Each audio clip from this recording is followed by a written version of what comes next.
Finchley and Golders Green were in the news this week, if you follow the news, because our MP, Mike Freer, has decided to stand down at the next election because of death threats for supporting Israel. There it is in the paper. He's had a campaign of death threats and intimidation over his pro-Israel views. He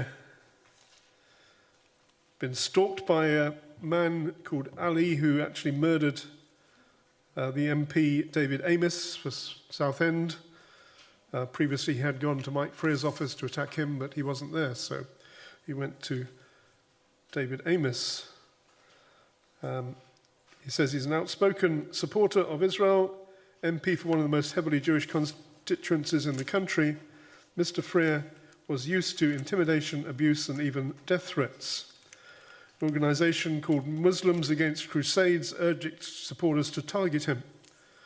Referencing the stabbing of Labour MP Stephen Timms by an Al-Qaeda supporter, the group posted a picture of Mr. Freer online with a message, "Let Stephen Timms be a warning for you." And he had numerous letters, emails, abusive notes left on his car, mock petrol bombs placed on the steps of his constituency office, which was actually burnt out on Christmas Eve this year. So, Mike Freer, he's our local MP. We have one or two issues because he is openly homosexual, but he also does stand for Israel. And I went to a meeting with Barbara where he, at a Jewish home actually, where he was speaking about his work on behalf of the constituency and how he had, on numerous occasions, stood up for Israel and for the Jewish people and against anti-Semitism. And as a reward, he's been attacked and threatened with death threats, which is very alarming, actually, and now been driven out of politics.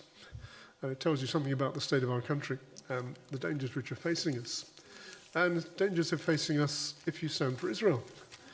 I had an email from somebody who connected with the church, doesn't come here regularly, but he said, because he's stood up for Israel, he's now finding himself frozen out of his church. Wonder how many people are like that. And there's this, obviously because of what's happening in Gaza, you have all sorts of people turning against Israel, but there's now a spirit of anti-Semitism which is manifesting itself in many areas of our society, and it's very concerning.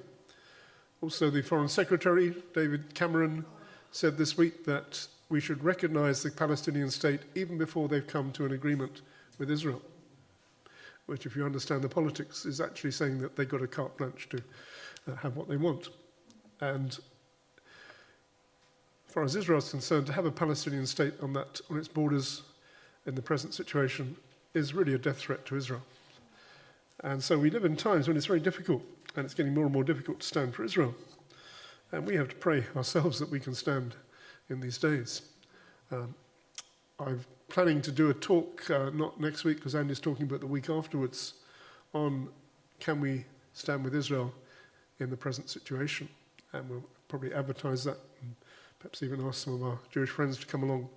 But it's really getting more and more difficult. And we need to know a bit about the background and also the theological background and the prophetic aspects as well.